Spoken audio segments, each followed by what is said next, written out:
ओम शांति। ओम शांति। ओम शांति। तो आज 20 जून 2026 बाबा ने कहा, मीठे बच्चे, तुम्हारे पास अविनाशी ज्ञान रत्नों का अथाह खजाना है। तुम्हारे पास अविनाशी ज्ञान रत्नों का अथाह खजाना है, तुम उसका दान करो। तुम्हारे दर से कोई भी वापिस नहीं जाना चाहिए। तुम्हारे दर से कोई भी वापिस नहीं जाना चाहिए। प्रश्न है, सर्व संबंधों की स्क्रीन, सर्व संबंधों की स्क्रीन बाप अपने बच्चों को कौन सी श्रीमत देते हैं? स्क्रीन किसे कहा जाता है? मीठे जो मिठास है उसकी सिर्फ एक बूंद एसेंस, जिसके अंदर बहुत मिठास होती है। तो सर्व संबंधों की स्क्रीन बाप अपने बच्चों को कौन सी श्रीमत देते हैं? उत्तर, मीठे बच्चे, अपना बुद्धि योग सब तरफ से हटाए एक मुझे याद करते रहो। दुनिया की कोई भी वस्तु, मित्र, संबंधी आदि याद ना आए, क्योंकि इस समय सब दुख देने वाले हैं। विश्व का मालिक बनना है तो जरूर 63 जन्मों का हिसाब किताब चुकता करने की मेहनत करनी पड़े। सब कुछ भूल अशरीरी बनो, तब हिसाब किताब चुकता हो। मैं सर्व संबंधों की स्क्रीन हूँ। ओम शांति। शिव बाबा बच्चों से पूछते हैं, किसकी याद में बैठे हो? कोई मित्र संबंधी की याद में तो नहीं बैठे? कोई काम धंधे की याद में तो नहीं बैठे? चप्पल जूते के साथ में देह का भान छोड़ के आए ना बाहर ही। इसलिए मंदिरों में, धार्मिक स्थानों पर जाते हैं तो चमड़ा बाहर छोड़ करके जाते हैं। तो वो किस चमड़े की बात थी? ये जो ऊपर इतना लपेट करके हमने रखा है, मैं और मैं का, जो हमें दुख ही दे रहा है। इसलिए शिव बाबा ने प्रश्न पूछा कि बच्चे किसकी याद में बैठे हो? तो बच्चों ने कहा शिव बाबा की। बाबा ने कहा बुलंद आवाज में कहना चाहिए ना कि शिव बाबा की याद में बैठे हैं। कैसे बोलते हैं? शिव बाबा। बोलना चाहिए कैसे?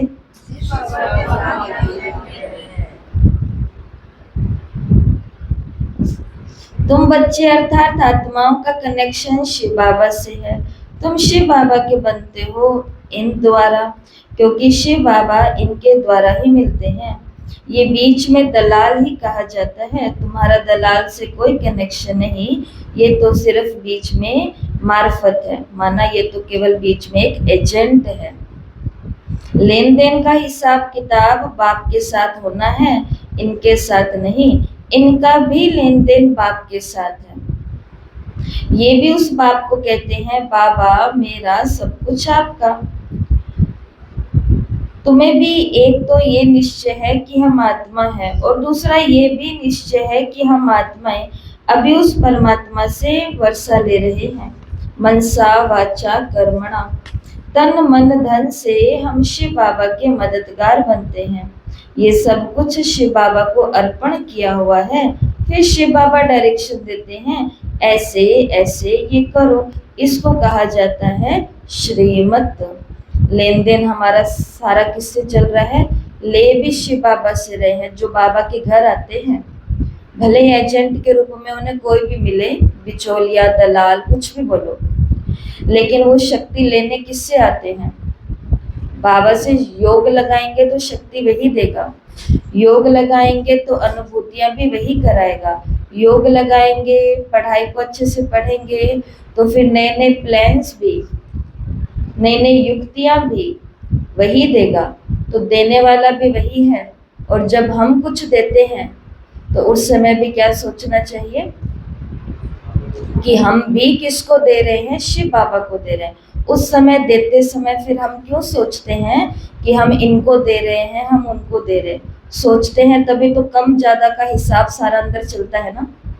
भगवान से लेते समय कोई हिसाब नहीं है, और भगवान को देते समय क्योंकि भूल जाते हैं कि हम क्या कर रहे हैं, किसके साथ हमारा लेन देन चल रहा है। ये तो बीच में एजेंट है, और इस एजेंट ने भी अपना सब कुछ शिव बाबा पर अर्पण किया है, और फिर बाबा डायरेक्शन देते हैं, अब ये करो। इसको कहा जाता है श्रीमत। बाप खुद कहते हैं मैं इस पुराने तन में प्रवेश करता हूँ, ये भी पतित से पावन बन रहे हैं। ये किसने कहा? शिव बाबा ने। ये भी पावन बन रहे हैं, इनको भी मेरे साथ हिसाब किताब है, इनके साथ कोई का हिसाब किताब नहीं है। तुम चिट्ठी लिखते हो शिव बाबा केयर ऑफ ब्रह्मा, परंतु माया ऐसी है जो निरंतर याद नहीं करने देती, बुद्धि योग घड़ी घड़ी तोड़ देती है। अगर यही पक्का पुरुषार्थ करेंगे तो फिर दूसरा सब कुछ भूल भी जाएगा, शरीर भी भूल जाएगा। ये शरीर होगा, परंतु आत्मा को इन सब चीजों से नफरत होगी।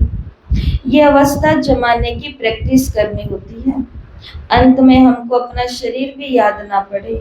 बाप कहते हैं अपने को अशरीरी समझ, मुझ बाप को याद करो। मैं सदैव अशरीरी हूँ, तुम भी अशरीरी थे। फिर तुमने पाठ बजाया, अभी फिर तुमको पाठ बजाना है, ये मेहनत है। विश्व का मालिक बनना कोई कम बात है क्या?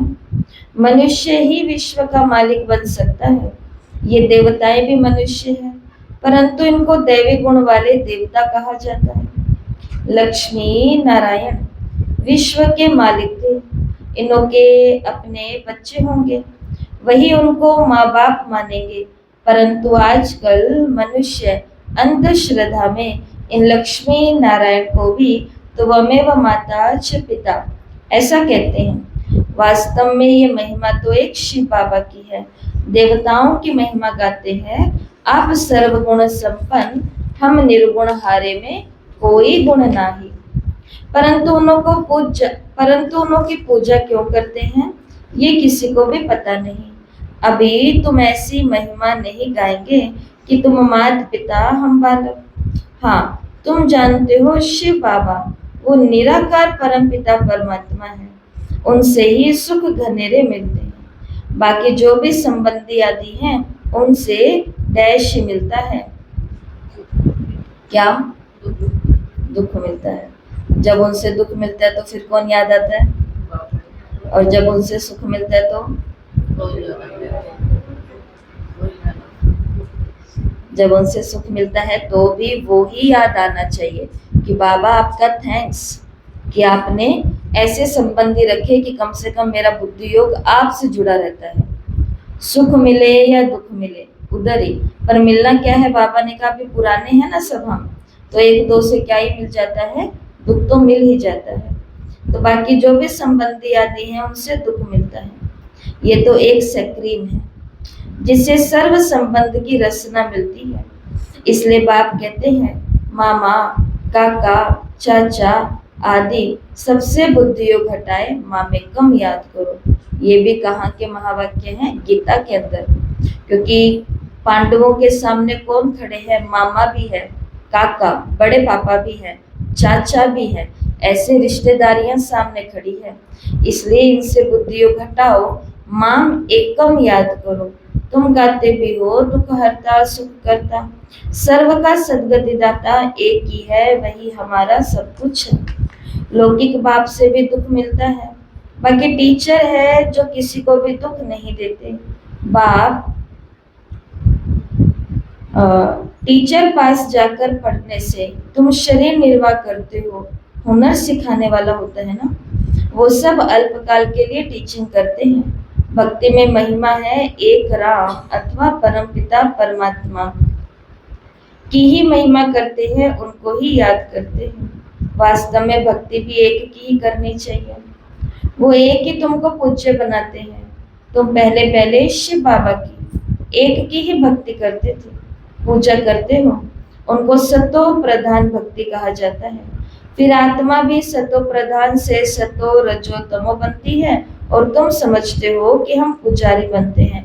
तुम पहले एक शिव बाबा, पहले तुम एक शिव की पूजा करते हो, फिर कलाएं कम होती जाती है। भक्ति भी सतो प्रधान से सतो, रजो और तमो बनती है। सारा ड्रामा तुम्हारे ऊपर ही बना हुआ है। आपे ही पूज्य, आपे ही पुजारी।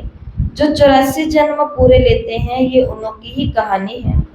उनको ही बाप बैठ बताते हैं कि तुमने 84 जन्म कैसे लिए। हिसाब भी उनका है।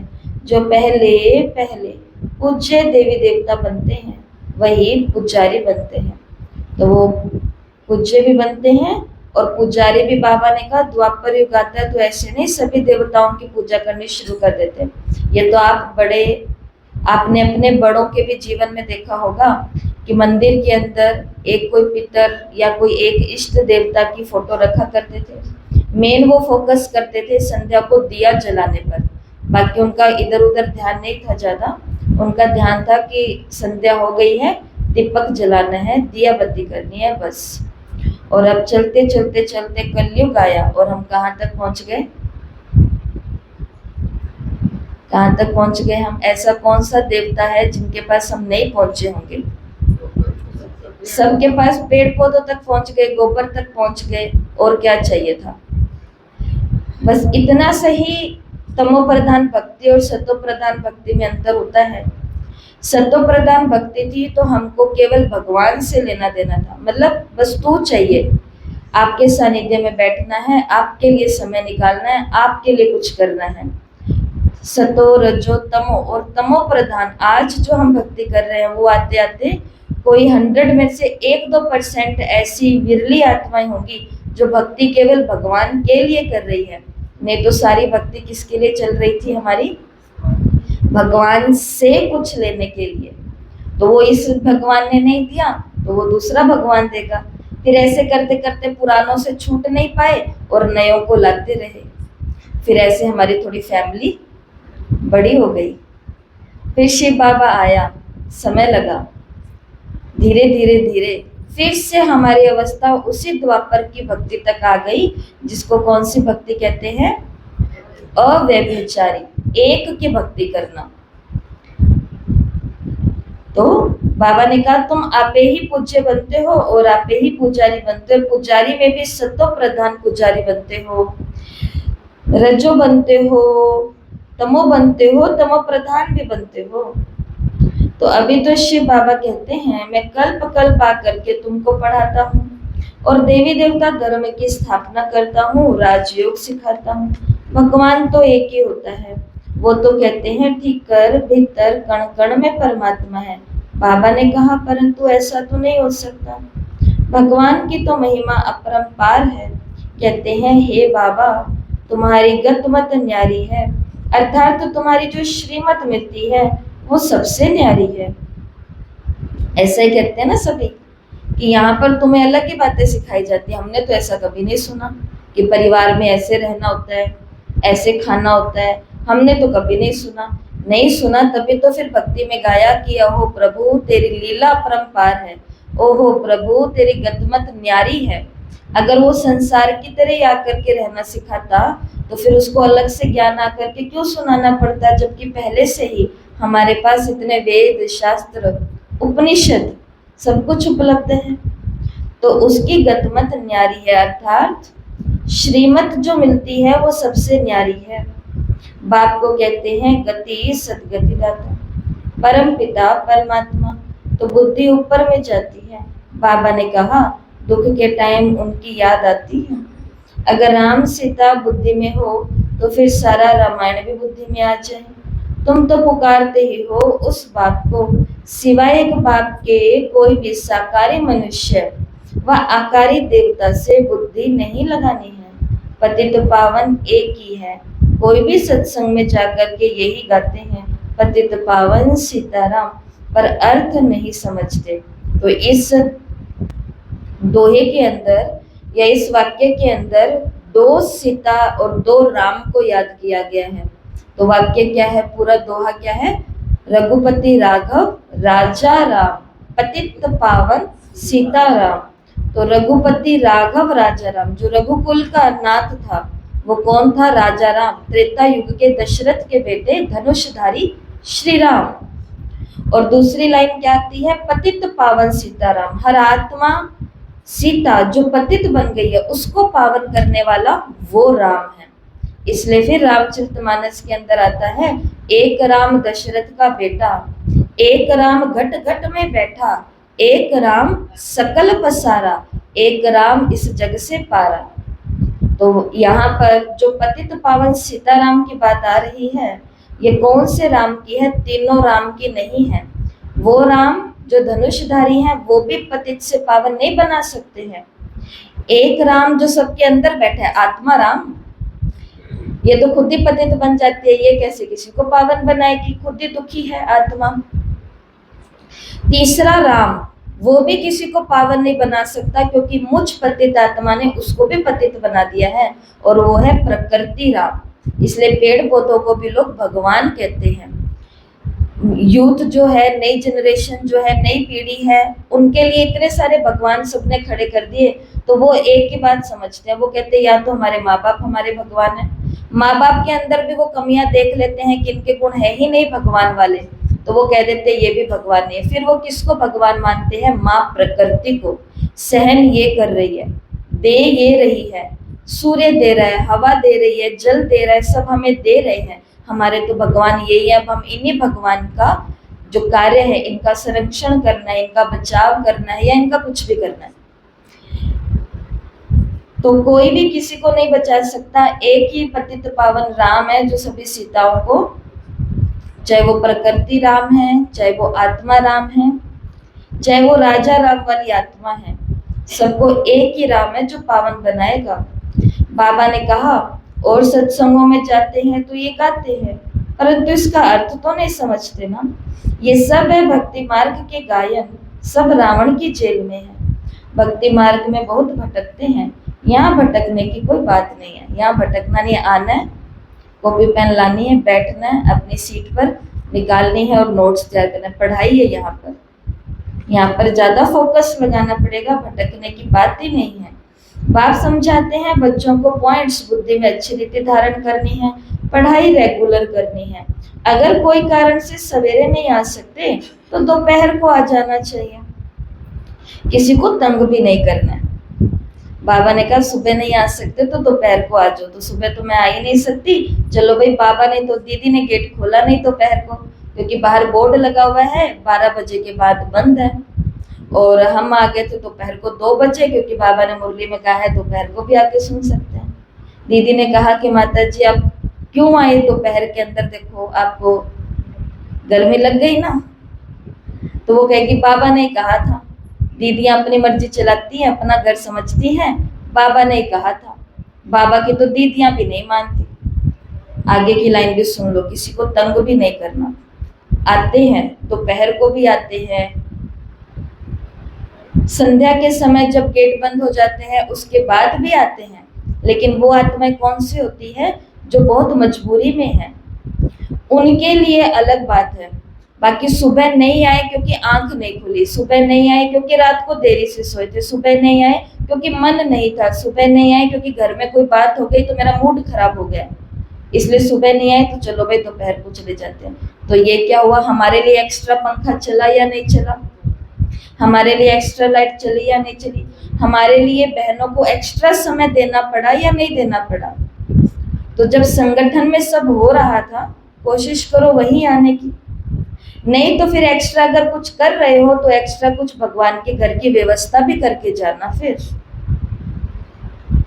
तो ना खुद को तंग होना है ना किसी को तंग। इसलिए बाबा ने कहा मेरे बच्चे भोले हैं ना, सीरियस ना हो जाए दोपहर को आने के लिए।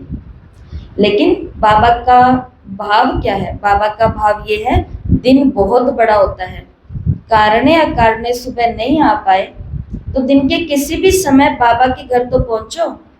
लोग भक्ति में कहते थे, हम लोग यही समझते हैं सब लोग कि भाई सुबह नहीं जा पाए पर कोई बात नहीं, धूप तो मार करके आए, और हम सुबह नहीं आते तो पूरा दिन ही नहीं आते, अब सीधा कल ही जाएंगे। भगवान उस पूरा दिन में क्या सोचेगा कि मेरा बच्चा कहाँ है, जिंदा भी है या कोई रिपोर्ट ही नहीं आई आज। तो बाबा के शब्दों से ज्यादा हमें भी बाबा के भावों को ही पकड़ना चाहिए।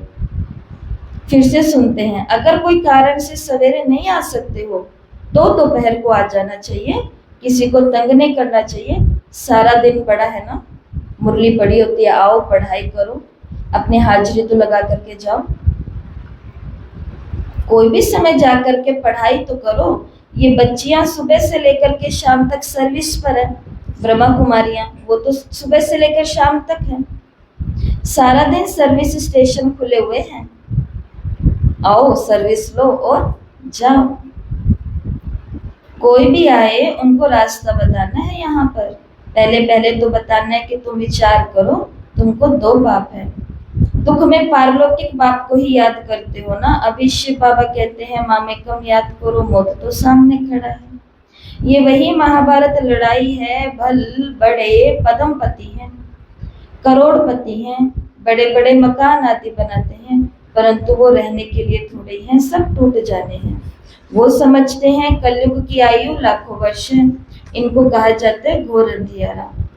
कोई के पास पैसे हैं, पूछते हैं मकान बनाए, बाबा कहेंगे पैसे हैं तो भल बना लो, पैसे भी तो मिट्टी में ही मिल जाने हैं, ये तो टेम्परेरी है, नहीं तो ये पैसे भी चले जाएंगे, कुछ भी रहेगा नहीं, भल बनाओ। और फिर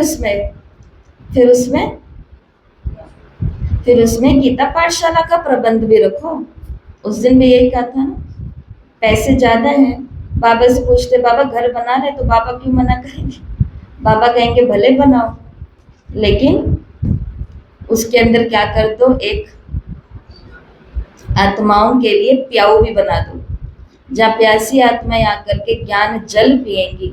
लोग प्याऊ लगाते हैं तो कहते हैं बहुत पुण्य होता है, उनके नाम पर लगाया, और होता भी है। जो जो प्यासा व्यक्ति होगा पानी पिएगा तो दुआएं उनके खाते में तो जाती ही है।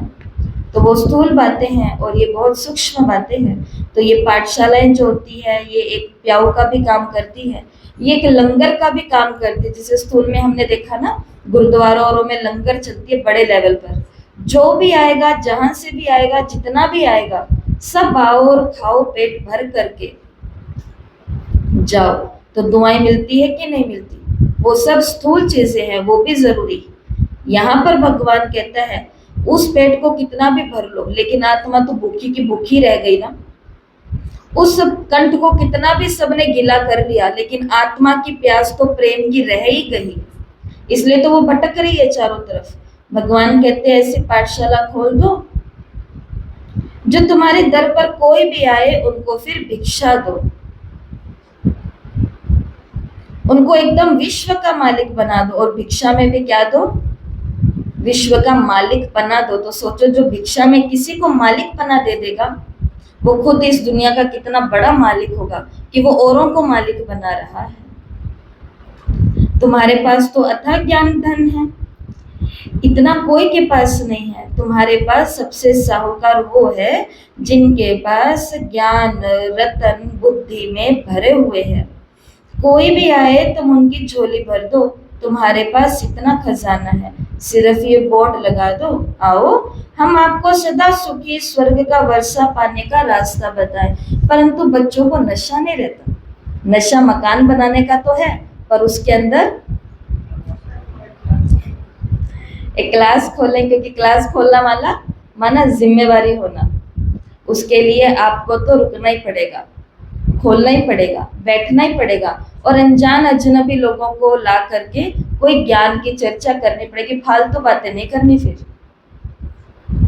तो इसके लिए बाबा ने कहा वो नशा नहीं है। यहाँ चढ़ता है नशा, पर बाहर जाने से उतर जाता है, बाहर जाने से भूल जाता है। शौक होना चाहिए कि कोई भी आए उनको हम रास्ता बताएं, जो उनका भी बेड़ा पार हो जाए। तुम्हारे पास बहुत भारी धन है, कोई भी भिखारी आए या लखपति आए, उनको तुम बहुत रतन दे सकते हो।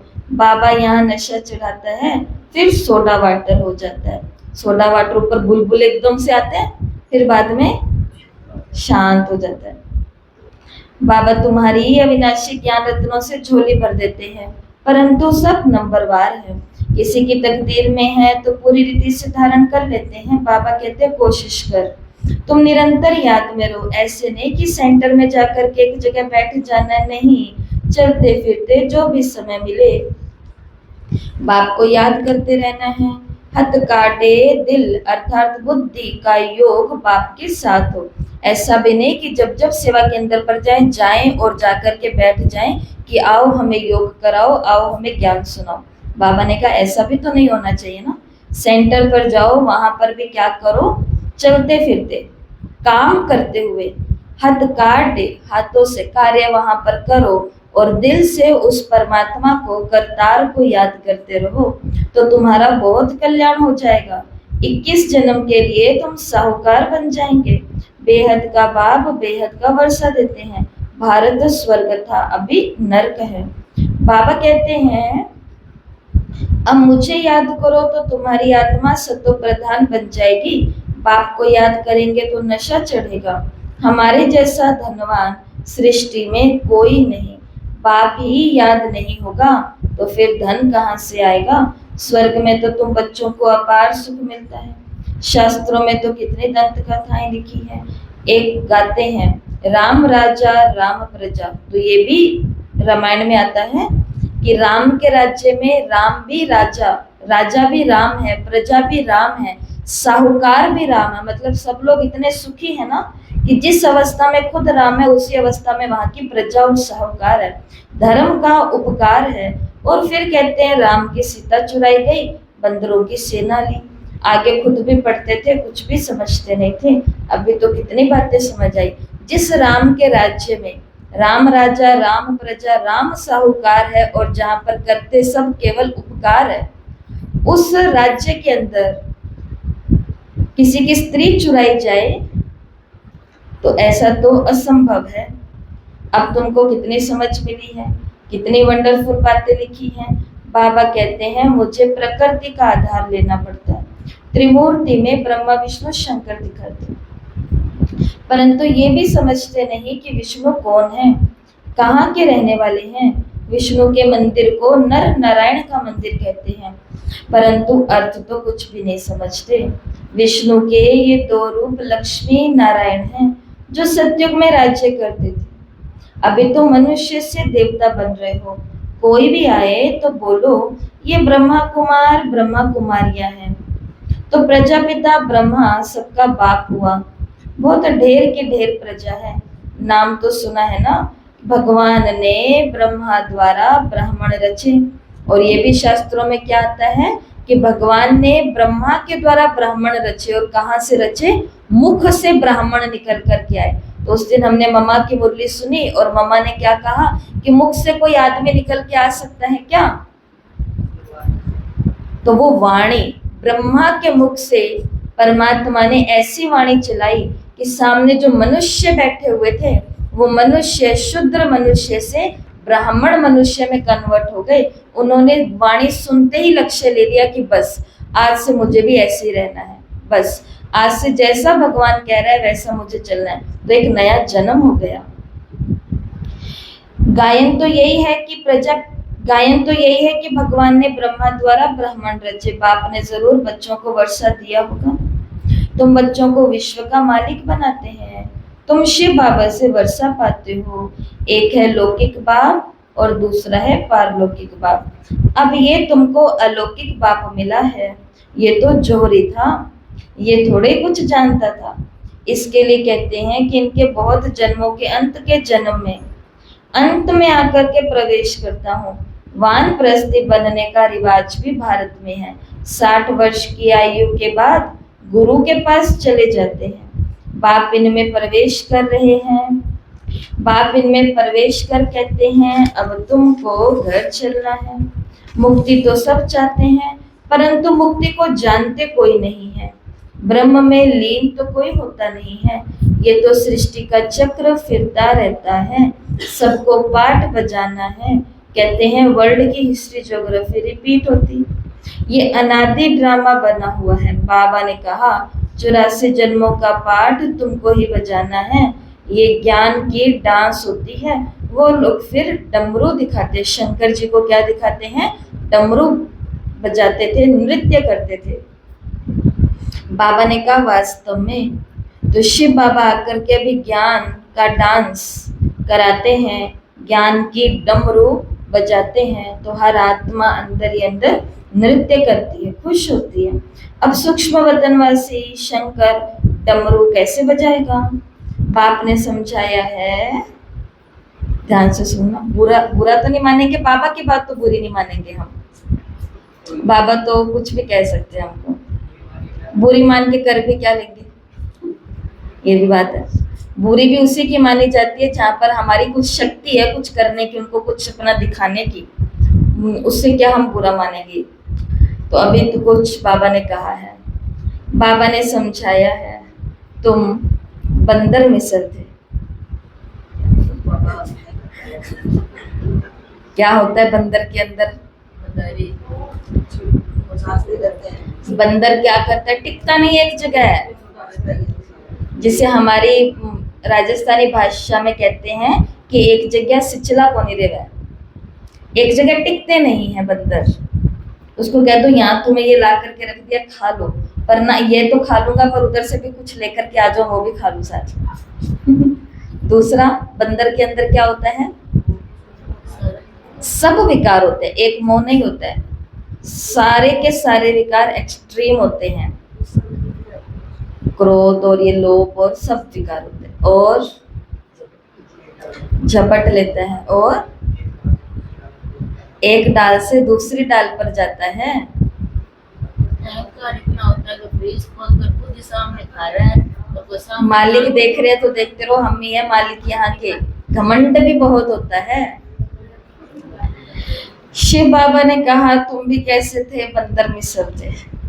ये सारी क्वालिटीज हमारे अंदर थी, सारी अच्छाइयां बंदर वाली हम मनुष्य आत्माओं में भी है। जिस चीज को पाने के लिए हम कितनी मशक्कत करते हैं, बस एक बार ये रिश्ता मेरा मिल जाए मुझे, उसके बाद बाबा मुझे कुछ नहीं चाहिए, एक बार ये वाला चीज मुझे मिल जाए उसके बाद कुछ नहीं चाहिए। ऐसे प्रॉमिस हम भगवान को 10 साल पहले भी किया था, उसके बाद हो गई आत्मा शांत। ये हमारा स्वभाव है, हम सब मनुष्य आत्माओं का स्वभाव है। और दुख की बात यह है, क्यों बाबा ने बंदर का नाम लिया, कि जो जिसकी हमने चाहना करी थी वो हमें मिल गया, लेकिन अब जो मिल गया उसकी हम कदर ही नहीं कर रहे हैं। जिनके जीवन में माँ नहीं होती, उनको एक दिन उनकी माँ मिल जाए और उस दिन बहुत प्यार लाड ये वो सब कुछ हो जाएगा, और किसी दिन समझ लो ऑर्डर आ जाए कि अब ये माँ आपके साथ ही रहने वाली है इतने इतने युगों तक, फिर धीरे धीरे क्या हो जाएगा? हर रिश्ते में होता है, रिश्ते में होता है, प्रोफेशन में होता है, आश्रम में होता है, जिज्ञासुओं में होता है, दीदियों में होता है। जो चीज मुझे मिल गई है मैं उसका लाभ तो ले नहीं पा रही हूँ, लेकिन जो चीज मेरे हाथ में आ नहीं रही है वहां पर जाने के लिए मेरा दिल मचल रहा है कि कब मेरे पंख खोले जाएं और कब मैं उड़ करके वहां पहुंच जाऊं। ये स्वभाव देवता का स्वभाव नहीं है। देवता के आगे जो आ गया इनफ है, तृप्त है, काफी है। और देखो बाबा ने कहा तुम थे तो बंदर मिसल, लेकिन मैंने क्या कर लिया? तुम बंदरों की सेना ली, ग्रुप बना दिया। तुम्हारे आगे बाबा ज्ञान का डमरू बजा रहे हैं तो वो बना है मदारी। मदारी होता है क्या? और हम बने हैं नाच।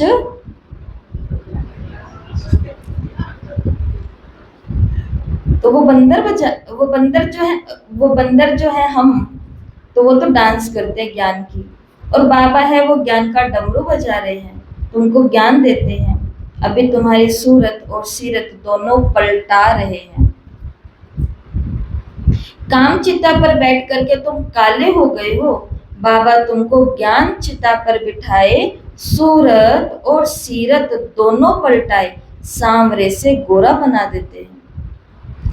यहाँ बाबा कितना नशा चढ़ाते हैं, फिर नशा गुम क्यों हो जाना चाहिए?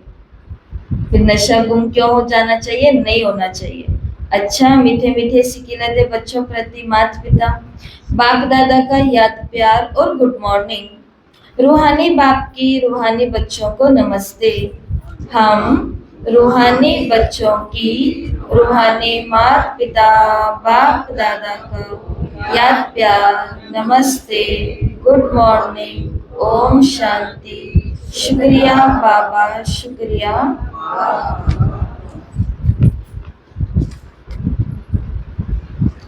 धारणा के लिए मुख्य सार। पहला तो किन बातों का आज ख्याल रखना है और किन बातों को आज जीवन में धारण ही करना है। पहला, बाप ने जो अथाह ज्ञान का धन दिया है उसे धारण कर स्वयं भी साहूकार बनना है और सबको दान भी करना है। जो भी आए उसकी झोली भर देनी है।